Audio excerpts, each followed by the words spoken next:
بسم اللہ الرحمن الرحیم۔ M Phil Urdu spring 2020 semester number 8 کے عزیز طلباء و طالبات، السلام علیکم۔ گزشتہ لیکچر کے دوران میں نے آپ کو بتایا تھا کہ آپ کے فائنل ٹرم امتحانات جولائی کے دوسرے یا تیسرے ہفتے میں شروع ہوں گے، لیکن اسی عرصے میں ایک ڈیولپمنٹ یہ ہوئی کہ آپ کے امتحانات جو ہیں وہ 11 اور 12 جولائی کو ہوں گے، لیکن اس سلسلے میں آپ کو باقاعدہ ڈیٹ شیٹ جو ہے وہ چند دنوں تک مہیا کر دی جائے گی، کیونکہ اس وقت جو اسائنمنٹ میں نے آپ کو دی تھی وہ دوسرے اور تیسرے ہفتے کے حوالے سے تھی۔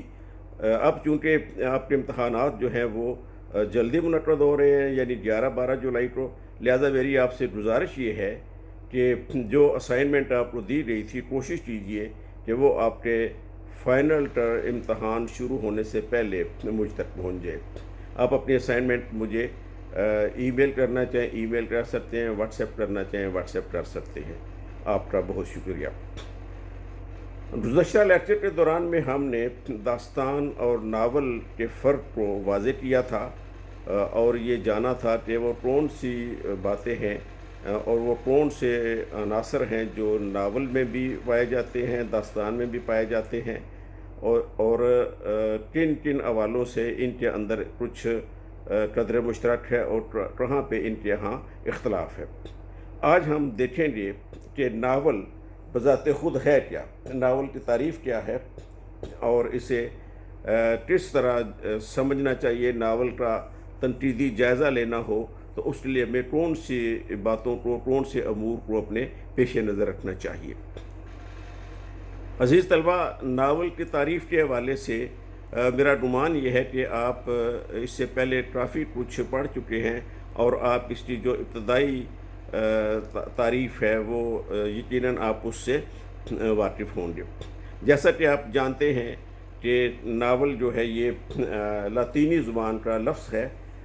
لفظ لاطینی ہم استعمال تو بہت کرتے ہیں، لیکن بہت کم طلبہ شاید ایسے ہوں گے جو اس لفظ کے معنی کو بھی پورے طور پہ سمجھتے ہوں۔ تو لاطینی جو ہے یہ قدیم روم سے متعلق جو ہے یہ زبان ہے، قدیم روم کی زبان ہے، قدیم روم سے متعلق ادب ہے۔ اس سارے ادب کو بھی ہم لاطینی ادب کہتے ہیں، اور جب ہم لفظ یہ استعمال کرتے ہیں کہ یہ فلاں لفظ لاطینی زبان سے لیا گیا ہے تو اس سے مراد یہ ہوتی ہے قدیم روم کا لفظ جو ہے۔ تو لاطینی سے یہ لفظ فرانسیسی میں آیا، فرانسیسی زبان سے یہ انگریزی زبان میں آیا، اور انگریزی سے ہمارے ہاں اردو میں آیا۔ لفظ ناول انگریزی میں اس کے معنی ہیں نیا، نویلا۔ انگریزی لفظ نویلا جو ہے وہ بھی ناولی کے لیے استعمال ہوتا ہے، تو نویلا کا مطلب بھی نیا ہے، جیسے ہمارے ہاں اردو میں بھی یہ مستعمل ہے نیا نویلا۔ جب ہم کہتے ہیں نیا نویلا یا نئی نویلی، تو جو نویلی ہے اسے ہم نے جب لفظ نویلا کو مورد کیا تو اس کی تانیث کو بھی ہم نویلی کہہ لیتے ہیں۔ تو یوں لفظ نویلا جو ناول کے لیے استعمال ہوتا ہے وہی ہمارے ہاں اردو زبان میں کسی نئی چیز کے لیے بھی استعمال ہوتا ہے۔ اب سوال یہ پیدا ہوتا ہے کہ ناول کو نیا کے معنی میں کیوں لیا گیا؟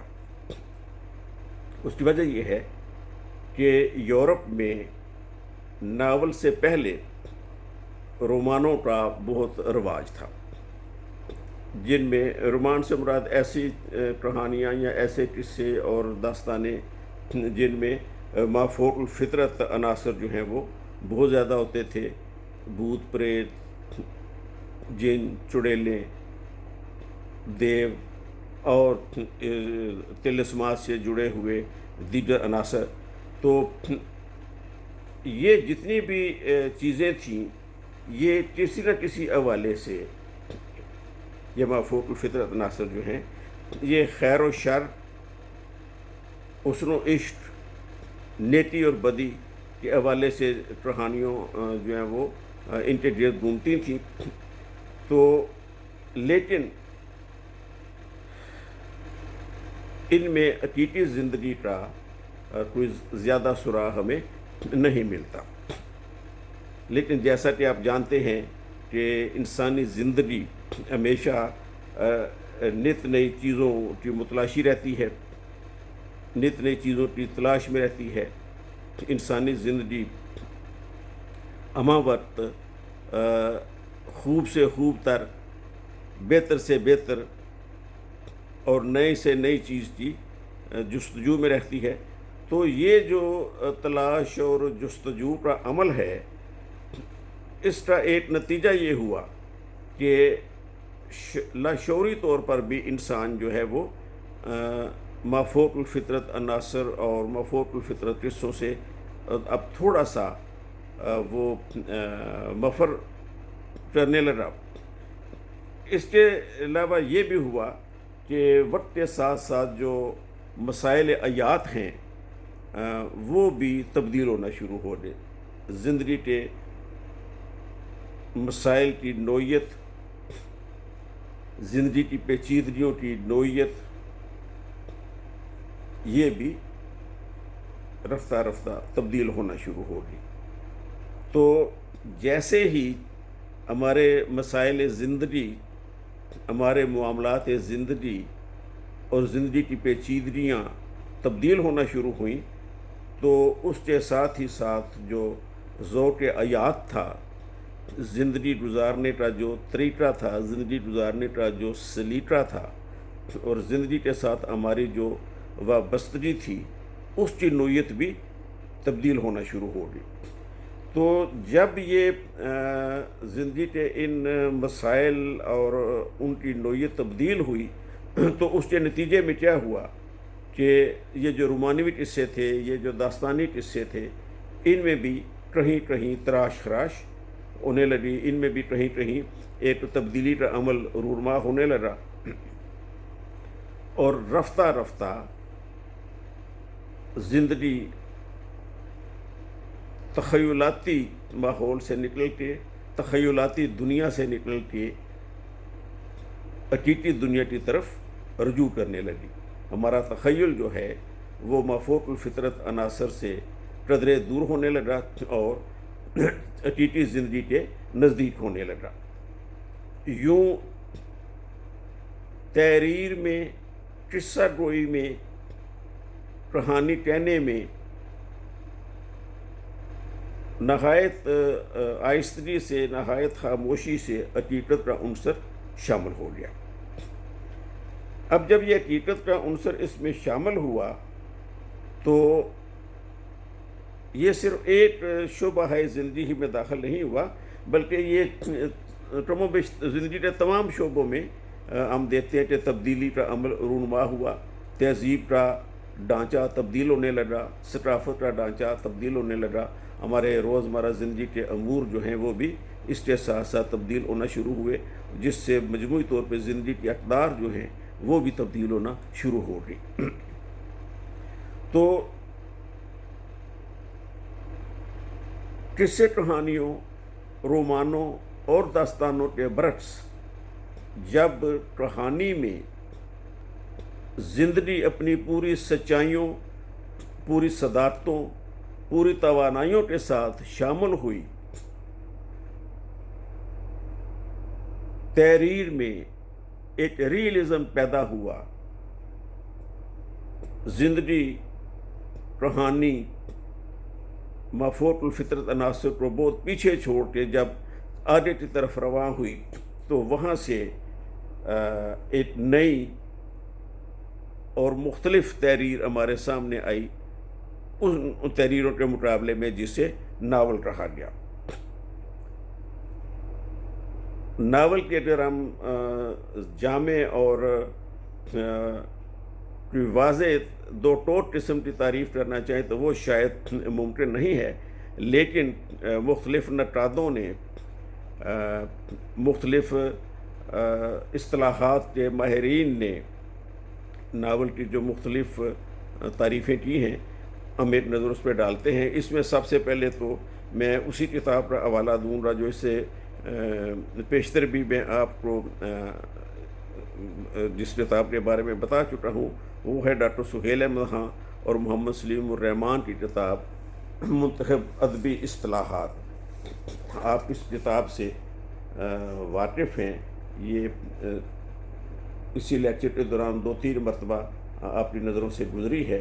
منتخب ادبی اصطلاحات ڈاکٹر سہیل احمد خان اور محمد سلیم الرحمان اس کے مؤلف اور مرتب ہیں۔ تو اس میں ڈاکٹر سہیل احمد خان ناول کی تعریف کرتے ہوئے لکھتے ہیں، یہ بہت طویل اقتباس ہے لیکن میں کوشش کروں گا کہ یہ سارے کا سارا اقتباس آپ تک نہ پہنچایا جائے، اس میں سے کچھ منتخب و ضروری حصے جو ہیں وہ آپ لکھ لیجئے۔ کتاب کا نام ہے منتخب ادبی اصطلاحات۔ اس کے صفحہ نمبر 150 پر ڈاکٹر سہیل احمد خان اس اصطلاح ناول کی تعریف کرتے ہوئے لکھتے ہیں، کوٹیشن: ناول کا لفظ نویلا NOVELLA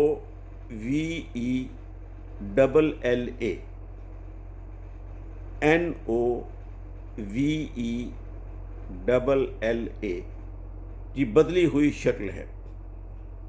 اطالوی میں نویلا کا مطلب کہانی یا ذرا سی خبر تھا۔ نویلا سے مراد وہ مختصر نثری قصے ہیں جو 13ویں صدی عیسوی میں اطالیہ میں سامنے آنے شروع ہوئے۔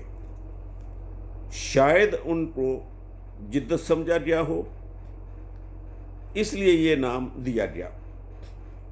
یہ بھی ممکن ہے کہ مشرق میں، خاص طور پر عرب ملکوں میں، رائج قصوں کو پڑھ یا سن کر اس طرح کی قصہ نویسی کی پذیرائی ہوئی ہو۔ افسانے کی طرح ناول کی بھی کوئی جامع تعریف ممکن نہیں۔ یہ ڈاکٹر سہیل احمد خان صاحب کہہ رہے ہیں کہ افسانے کی طرح ناول کی بھی کوئی جامع تعریف ممکن نہیں۔ یہ کہہ سکتے ہیں کہ جس قصے کا بیانیہ نثر میں ہو اور طوالت کا حامل ہو وہ ناول ہے۔ پہلی بات تو یہ کہ اس کی طوالت کا کوئی پیمانہ ایسا نہیں جس پر سب متفق ہوں۔ ناول 150 صفحوں کا بھی ہو سکتا ہے اور اس کی ضخامت ہزاروں صفحوں پر بھی محیط ہو سکتی ہے۔ اس میں غضب کا تنوع پایا جاتا ہے اور مضمر امکانات کی کوئی حد نہیں۔ انتہا یہ کہ اس کا نثر میں ہونا بھی لازم نہیں۔ بہت سے طویل منظوم بیانیوں کو ناول کہہ دیا جاتا ہے۔ یعنی ڈاکٹر سہیل احمد خان صاحب یہ فرما رہے ہیں کہ ناول کا نثر میں ہونا کوئی ضروری نہیں ہے۔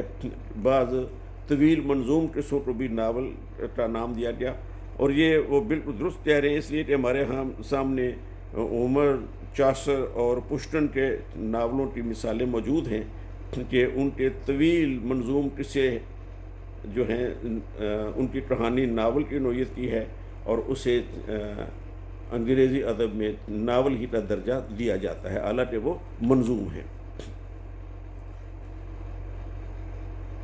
اگر یہ کہیں کہ ناول میں واقعات کسی تسلسل سے وارد ہوتے ہیں تو مشکل یہ ہے کہ ایسے ناول بھی مل جائیں گے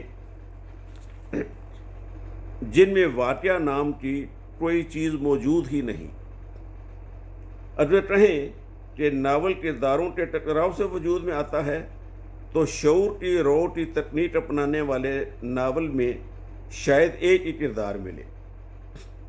ناول کے جس مختصر مگر غیر تسلی بخش تعریف پر اتفاق کیا جا سکتا ہے وہ یہ ہے کہ تخیل کو بروئے کار لائے بغیر ناول نہیں لکھا جا سکتا۔ تخیل کی کار فرمائی عزیز طلبہ داستان میں بھی ہوتی ہے، تو ناول کے والے سے بھی ان کا کہنا یہ ہے کہ تخیل کو بروئے کار لائے بغیر ناول نہیں لکھا جا سکتا۔ طویل قصے تو پہلے بھی موجود تھے، اس لیے ناول میں نیا کیا تھا؟ اس نئے پن کو شاید اب محسوس کرنا مشکل ہو، لیکن جب ناول ادبی افق پر تازہ نمودار ہوا تو اس کا تعلق حقیقت پسندی سے جڑا ہوا تھا، اور یہ نئی بات تھی۔ جیسے میں نے شروع میں کہا کہ داستان کے مقابلے میں ناول حقیقی زندگی کے ساتھ جڑا ہوا تھا، حقائق زندگی کی آنکھوں میں آنکھیں ڈال کر مسائل کو ہمارے سامنے لاتا تھا، جبکہ داستانوں میں ایسا نہیں تھا۔ تو یہ ایک نئی بات تھی جو ہمیں ناول میں نظر آئی، ان تحریروں میں نظر آئی، لہذا انہیں داستان کے مقابلے میں نیا کہا جائے۔ یہی بات ڈاکٹر سہیل وہاں بھی فرما رہے ہیں کہ جب ناول ادبی افق پر تازہ نمودار ہوا تو اس کا تعلق حقیقت پسندی سے جڑا ہوا تھا، اور یہ نئی بات تھی۔ ہندوستان کے مقابلے میں یہ ایک نئی بات تھی۔ قصہ کہانی، داستان اور مثنوی زمان و مکان کی قید سے آزاد تھے، ان کے کردار اور ماحول بڑی حد تک خیالی ہوتے تھے۔ اس کے برخلاف ناول نگار اپنے گرد و پیش اور معاصرانہ فضا پر نظر رکھتا تھا۔ یہ انہوں نے اس کے ناول کے حوالے سے جو حقیقت پسندی کا اور جو ہماری حقیقی زندگی کا گرد و پیش ہے، گرد و نواح ہے، اس حوالے سے یہ بات کی۔ وہ آگے جا کر کہتے ہیں کہ ناول کے فروغ کی ایک بڑی شرط یہ ہے کہ قارئین کی خاصی تعداد موجود ہو۔ یورپ میں یہ شرط نشست ثانیہ میں فن طباعت کے آغاز سے پوری ہوئی، کتابیں بڑی تعداد میں چھپنے لگیں، نتیجہ یہ کہ کتابوں کی قیمتیں کم ہو گئیں۔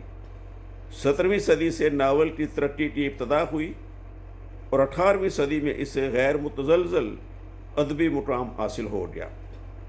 19ویں صدی ناول کے حق میں سنہری صدی تھی۔ 19ویں صدی ناول کے حق میں سنہری صدی تھی۔ جدید ادب میں کسی صنف کو ناول جتنی مقبولیت حاصل نہیں ہوئی۔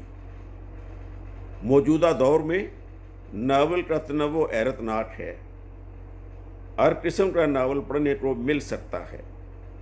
حقیقت پسندانہ، رومانی، جذباتی، ورائے واقعیت پسندانہ، تجرباتی، نیم سوانی، مکاتیبی، تاریخی، تانیسی، جاسوسی، thriller, science fiction, fantasy, Foch, نفسیاتی، وجودی، سماجیاتی، شعری، دہی، ہال ناٹ یا خالصتاً فراریت پسند لڑکوں اور لڑکیوں اور بچوں کے لیے بھی ناول لکھے جاتے ہیں۔ یعنی داستان کا دائرہ، کوٹیشن کلوز ہو چکی، یعنی داستان کا دائرہ تو محدود تھا صرف مافوق الفطرت عناصر اور ان کے گرد کچھ انسانی کرداروں کے حوالے سے، ان کے باہمی ارتباط سے، ان کے باہمی تصادم سے، ان کے ایک دوسرے کے ساتھ انسلاٹ سے بھی اور ایک دوسرے کے ساتھ اختلاف سے بھی داستان معرض وجود میں آتی تھی، اور لیکن اس کا موضوع کم و بیش مافوق الفطرت عناصر تک محدود تھا، جبکہ ناول جو ہے اس کا موضوعاتی دائرہ بہت وسیع ہے، اور یہ کم و بیش ہر ایک موضوع کو اپنے اندر سمانے کی قوت بھی رکھتا ہے، گنجائش بھی رکھتا ہے، اور اس کے موضوعاتی اور اسلوبیاتی تنوع میں اور امکانات میں یہ سارے جو پاسبلٹیز ہیں یہ ہمیں نظر آتی ہے۔ اب اگر ہم ناول کو مختلف اقسام میں تقسیم کرنا چاہیں تو یہ قسمیں دو طرح کی ہو سکتی ہیں۔ ایک تو ہیں، اسے ہم کر سکتے ہیں تقسیم فنی اعتبار سے، اس لیے تقسیم کی جا سکتی ہے ناول کی۔ فنی اعتبار سے جب ہم اسے تقسیم کرتے ہیں تو اس میں اول کرداری ناول، یعنی وہ ناول جن میں کردار زیادہ اہم ہیں، کرداروں کے بلبوتے پر کہانی آگے بڑھتی ہے، کردار ہیں جو کہانی کو آگے لے کر چلتے ہیں۔ ایک تو ان کی قسم جو ہے وہ فنی اعتبار سے کرداری ناول کی ہے، اور دوسرے ہیں واقعاتی ناول۔ اب یہ جو واقعاتی ناول ہیں، ان کی نوعیت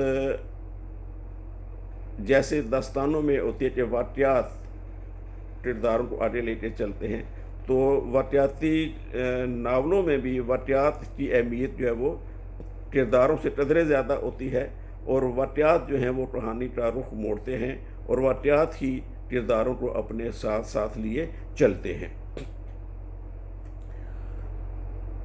اس کے علاوہ جو ناول کی دیگر اقسام ہیں وہ میں نے ابھی آپ کو بتائیں، کہ جیسے ڈاکٹر سہیل احمد خان صاحب نے بھی آخر میں وضاحت کی کہ فلاں فلاں فلاں نوعیت کے ناول جو ہیں ہو سکتے ہیں۔ اس میں انہوں نے بتایا کہ جاسوسی ناول، نفسیاتی ناول، جنسی ناول، اور سائنسی ناول، بچوں کے ناول، سیاسی ناول، یعنی آپ جو بھی ہمارا عمرانی شعبہ ہے، یا جو بھی ہمارے شعبہ ہے زندگی ہیں، چاہے وہ ان کا تعلق ہماری نفسیات کے ساتھ ہے، یا ہمارے سماج کے ساتھ ہے، یا ہماری اقتصادیات کے ساتھ ہے، یا سیاسیات کے ساتھ ہے، یعنی زندگی کے جتنے بھی شعبے ہیں، مذہبیات کے ساتھ ہے، تو آپ ناول کو موضوعاتی اعتبار سے کسی بھی شعبے کے ساتھ منسلک کرنا چاہیں تو آپ کر سکتے ہیں۔ یعنی آپ اپنے ناول کی کہانی کو جس بھی سانچے میں ڈالنا چاہیں، جس بھی موضوع کے پیرائے میں لانا چاہیں، آپ ناول کے اندر اتنی گنجائش موجود ہے، ناول کا موضوعاتی دائرہ اپنے اندر اتنے امکانات رکھتا ہے کہ آپ اسے زندگی کے کسی بھی موضوع کو بیان کرنا چاہیں تو آپ ناول میں بیان کر سکتے ہیں۔ اسی طرح ناول کا جو اسلوبیاتی دائرہ ہے وہ بھی بہت وسیع ہے، اس میں بھی اتنی ساری گنجائشیں موجود ہیں کہ آپ ناول کے لیے کوئی بھی فنی ٹیکنیک استعمال کرنا چاہیں تو کر سکتے ہیں۔ عزیز طلبہ، یہاں میں ایک ناول کی ایک مخصوص قسم ہے جسے گوتھک ناول کہتے ہیں، اس کی وضاحت ضرور کرنا چاہوں گا کہ ناول کی جو دیگر اقسام ہیں ان کے بارے میں تو آپ نام سے ہی ایک تعین کر لیتے ہیں کہ اس ناول سے کیا مراد ہوگی، یا اس ناول کا موضوع کیا ہوگا۔ مثلا جب میں یہ کہتا ہوں کہ یہ تاریخی ناول ہے تو لفظ تاریخی ناول سے آپ یہ جان جاتے ہیں کہ اس ناول کی کہانی، اس ناول کا موضوع کسی تاریخی واقعے کے ساتھ جڑا ہوا ہوگا۔ جب ہم کہتے ہیں کہ یہ نفسیاتی ناول ہے تو آپ فوری طور پہ جان جاتے ہیں کہ اس ناول کا موضوع، اس ناول کی کہانی، اس ناول کے کرداروں کا یا کرداروں میں سے کسی ایک کردار کا تعلق کسی نفسیاتی الجھن یا نفسیاتی مسئلے کے ساتھ ہوگا، اور اس کردار کے ذریعے اس کردار کے نفسیاتی مسئلے کے توسط سے کسی بہت اہم نفسیاتی گتھی کو یہاں سلجھانے کی کوشش کی گئی ہوگی۔ یعنی ناول کے ساتھ آپ کوئی سابقہ لگا دیں تو آپ جان جاتے ہیں کہ اس ناول کا موضوع کیا ہو سکتا ہے۔ لیکن گوتھک ناول جو ہے شاید اس کے بارے میں آپ زیادہ نہیں جانتے ہوں گے، تو میں چاہتا ہوں کہ اس وقت آپ کے سامنے ناول کی ایک خاص قسم گوتھک ناول جو ہے اس کی وضاحت بھی کر دی جائے۔ اس کا بھی ویسے تو کئی کتابوں میں اس کا حوالہ ہمیں ملتا ہے، لیکن اس کی بہت عمدہ تشریح جو ہے وہ ڈاکٹر سہیل احمد صاحب نے اپنی کتاب میں کی ہے، تو میں یہ چاہتا ہوں کہ آپ گوتھک ناول کے بارے میں بھی جان لیجئے. گوتھک ناول، گراف واو تھے ٹراف. گوتھک انگلش میں اس کے اسپیلنگ ہے GOTHIC.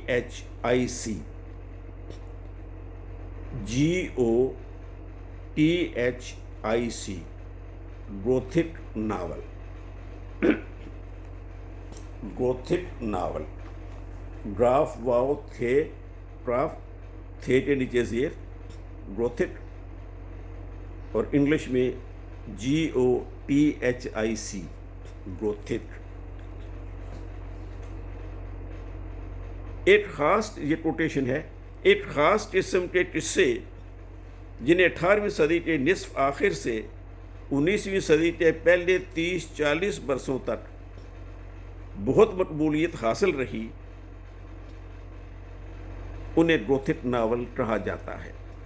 یہ بتانا مشکل ہے کہ انہیں گوتھک کیوں کہا گیا. گوتھ TOH، گوتھ کے ایک معنی غیر مہذب یا وحشی افراد کے ہیں. ان قصوں میں وحشیانہ عناصر کا غلبہ ہوتا تھا، شاید اس لیے ان سے گوتھک کا اسم صفت نتھی ہوا. جس دور کا ذکر اوپر کیا گیا، اس کے بعد گوتھک فکشن کی مقبولیت میں فرق آیا، لیکن اس وقت تک ادبی منظر نامے میں اس کا مقام مستحکم ہو چکا تھا. اس قسم کے ناول اب بھی لکھے جاتے ہیں، اگرچہ بعض صورتوں میں اگر ناول نگار بصیرت کا حامل ہو تو ان کی معنویت بدل جاتی اور پیچیدگی بڑھ جاتی ہے. گوتھک ناولوں میں اب اصل بات کی طرف ہم آ رہے ہیں. گوتھک ناولوں میں کہانی پر اسرار اور ڈراؤنی ہوتی ہے، یعنی ایسی کہ پڑھ کر رونگٹے کھڑے ہو جائیں اور رات کو نیند نہ آئے. گویا قارئین کو بیانت تلذذ فراہم کرنا مقصود تھا. ان ناولوں میں مقامات، واقعات اور کرداروں میں خاصی یکسانیت پائی جاتی ہے، اور مافوق الفطرت عناصر بھی کثرت سے موجود ہوتے ہیں. وحشت ناک اور ویران مقامات، تیرا اتار جنگل، ٹوٹے پھوٹے گرجا گھر یا خانقاہیں، بڑی بڑی جاگیردارانہ حویلیاں لیکن عموماً بے ہوری کا شکار، ازمنۂ وسطیٰ کے قلعے جن میں خفیہ تہ خانے جن سے قید خانے کا کام بھی لیا جاتا ہے، خفیہ راستے، چور دروازے، پرپیچ غلام گردشیں، بل کھاتے زینے، ڈراؤنے آسیب، نسل در نسل چلنے والے سراب، حواس باختہ کر دینے والی فضا، ہیرو اور ہیروئن کو ہر وقت ہر قسم کے خطرات لاحق، آبرو اور جان کے لالے پڑے ہوئے، ظلم و ستم پر تلے مطلق العنان افراد، خبیث جادوگرنیاں اور طاغوتی طاقتیں، غرض دہشت زدہ کرنے کا سارا سامان زور و شور سے موجود. گوتھک ناولوں کا آغاز تو انگلستان سے ہوا، لیکن اس کے اثرات جلد ہی یورپ اور امریکہ میں بھی پھیل گئے. یورپ میں لکھا جانے والا گوتھک فکشن انگریزی نمونوں سے قدرے مختلف تھا. گوتھک ناولوں میں اوش و آواس اور پاک دامنی کو مسلسل خطرات لاحق رہتے ہیں، اور شر کی قوتیں فرد کی مستحکم حیثیت اور معاشرے کے مادی ڈھانچے کو توڑنے پھوڑنے کے درپے نظر آتی ہیں. اس لیے بعض مفکروں کا خیال ہے کہ گوتھک طرز تحریر اقلیت پسندی اور تخیل پرستی کے درمیان برپا محاذ جنگ کا حصہ ہونے کی بنا پر سماجی اور فنی لحاظ سے کچھ انقلابی رنگ بھی رکھتی ہے۔ یہ نقطہ قابل غور ہے کہ گوتھک ناول اس دور میں پروان چڑھا جب مغربی معاشرے میں سائنس کی اہمیت روز بروز بڑھ رہی تھی۔ ان ناولوں میں ازمنہ وسطیٰ کی طرف واپسی اور مافوق الفطرت عناصر کی پرزور موجودگی، جسے غیر سائنسی طرز فکر ہی قرار دیا جا سکتا ہے، معنی خیز ہے۔ یہ کسی نہ کسی سطح پر سائنسی ترقی کے مضمرات سے خوف کھانے یا نفرت پیدا کرنے کے مترادف ہے۔ اردو کے مقبول عام ڈائجسٹوں میں سلسلہ وار چھپنے والے طویل ناول بھی گوتھک ذیل میں آتے ہیں۔ ان ناولوں میں ان رویوں کو بالعموم دوسروں سے منسوب کر دیا جاتا ہے، جو اخلاقی طور پر ناپسندیدہ ہونے کے باوجود نفسیاتی سطح پر ہمیں للچاتے رکھتے ہیں۔ عزیز طلبہ، یہ گوتھک ناول کی ایک بہت عمدہ تشریح تھی جو ابھی ڈاکٹر سہیل احمد خان صاحب کی اس کتاب میں ملتی ہے۔ بعض دیگر کتب میں بھی اس کا حوالہ ہے اور بڑی جامع اس کی تعریفیں کی گئی ہیں، لیکن میں یہ سمجھتا ہوں کہ آج کے اس لیکچر کی حد تک یہ ایک جامع تعریف ہمارے سامنے آئی ہے۔ اردو میں جو ایک معروف افسانہ نگار ہیں ایجاب امتیاز علی، جو سید امتیاز علی تاج، جن کا شعراء افاق ناول شعراء افاق ڈرامہ انارکلی آپ نے پڑھا ہے اور جو آپ کی نظروں سے یقیناً گزرا ہے، تو یہ سید امتیاز علی تاج کی زوجہ تھیں ایجاب امتیاز علی۔ انہوں نے افسانے زیادہ لکھے، تو ان کے افسانوں کا امتیاز یہ ہے، خصوصیت یہ ہے کہ ان کے افسانوں میں وہی فضا پائی جاتی ہے جو گوتھک ناولوں میں ہے، ایک پراسرار فضا، ایک دہشت زدہ کر دینے والی فضا ان کے افسانوں میں پائی جاتی ہے۔ تو یہ ہم کہہ سکتے ہیں کہ ادبی سطح پہ ناول کی حد پر نہ صحیح لیکن افسانے کی حد تک اور افسانے کی تحریر کے حوالے سے ایجاب امتیاز علی تاج کے افسانے جو ہیں وہ گوتھک ناول کی ایک عمدہ مثال ہمارے سامنے لے کر رکھتے ہیں، لیکن فرق صرف یہ ہے کہ یہ افسانے ہیں، ناول نہیں ہیں۔ عزیز طلبہ، یہ جو ابھی ہم نے گفتگو کی ہے یہ ہے ناول کی تعریف کے حوالے سے۔ دیگر جو تعریفیں ہیں ناول کی وہ بھی کم بیش اسی نوعیت کی ہیں، معمولی لفظی اختلاف کے ساتھ، مثلا ابو الاسدی، ڈاکٹر بہادر بریلوی، سید وقار عظیم، جتنے بھی لوگوں نے ناول کی تعریفیں کی ہیں ان کے اندر ایک وضاحتی بیان بھی ہے۔ ایک بہت عمدہ تعریف جو ہے وہ اس میں کی گئی ہے، ویواز ڈکشنری آف لٹریری ٹرمز، یہ کتاب، اس سے بھی آپ پہلے سے واقف ہیں۔ اس کتاب میں بھی ناول کی بہت عمدہ تعریف جو ہے وہ ہمیں ملتی ہے۔ اگر آپ کو موقع ملے، اور میرا خیال ہے کہ یہ کتاب آپ نیٹ پر بہت آسانی سے سرچ کر سکتے ہیں، وہاں سے بھی آپ کو ناول کی تعریف جو ہے وہ مل جائے گی۔ اس کے علاوہ انسائکلوپیڈیا میں اگر آپ دیکھیں تو وہاں پہ بھی آپ کو ناول کے حوالے سے کئی آرٹیکل مل جائیں گے۔ انسائکلوپیڈیا برٹینٹا، یہ آپ اپلیکیشن ڈاؤن لوڈ کر لیں، انسائکلوپیڈیا برٹینٹا، تو اس میں بھی آپ کو ناول کی عمدہ تعریف مل جائے گی۔ اس کے علاوہ کشاف تنقیدی اصطلاحات، ابو الاعجاز حفیظ صدیقی کی یہ کتاب ہے، تو اس میں بھی آپ کو ناول کی بہت عمدہ تعریف جو ہے وہ مل جائے گی۔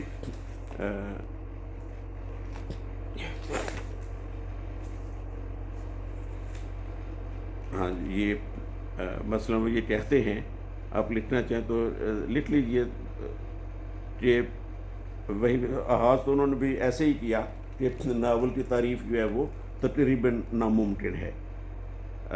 وہ کہتے ہیں کہ ناول کی تعریف تو تقریباً ناممکن ہے، تاہم ڈاکٹر ابواللیث صدیقی کی مندرجہ ذیل عبارت کو ایک حد تک ناول کی اصطلاح کا کامیاب تعارف قرار دیا جا سکتا ہے۔ تو کہتے ہیں، اب آگے انہوں نے کوٹیشن دی ہے ابوالاعجاز فی صدیقی صاحب نے ڈاکٹر ابواللیث صدیقی کی۔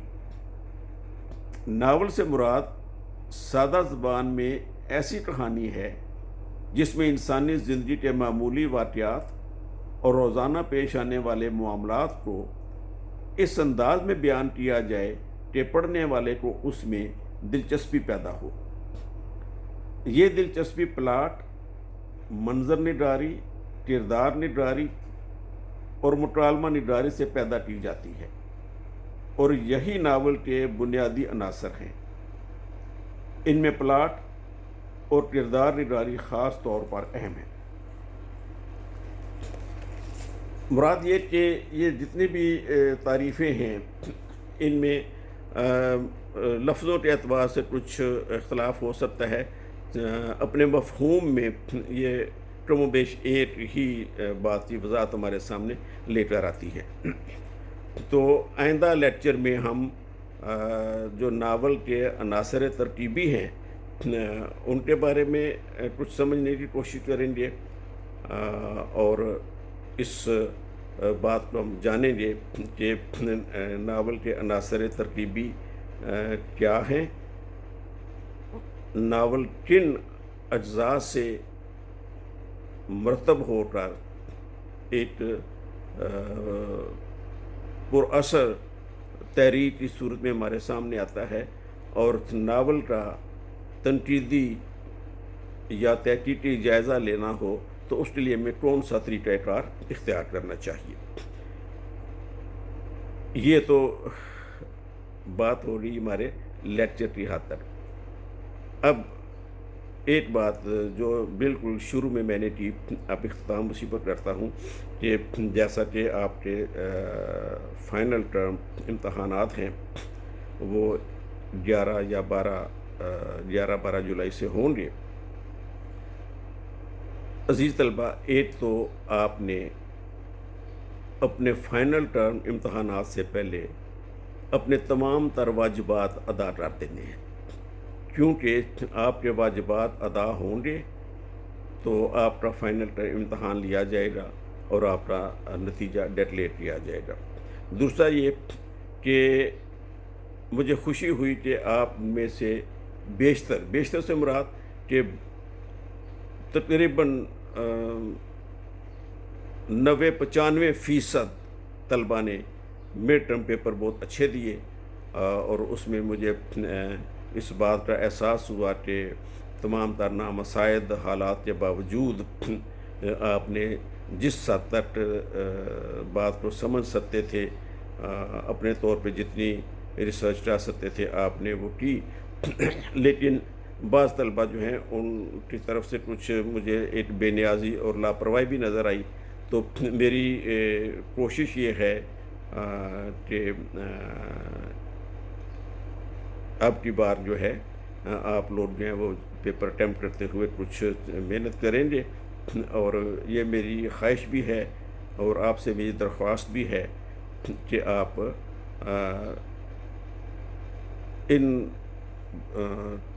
حالات میں جس میں لائبریریز تک جانا مشکل ہے بلکہ ناممکن ہے، آپ انٹرنیٹ کی حد تک،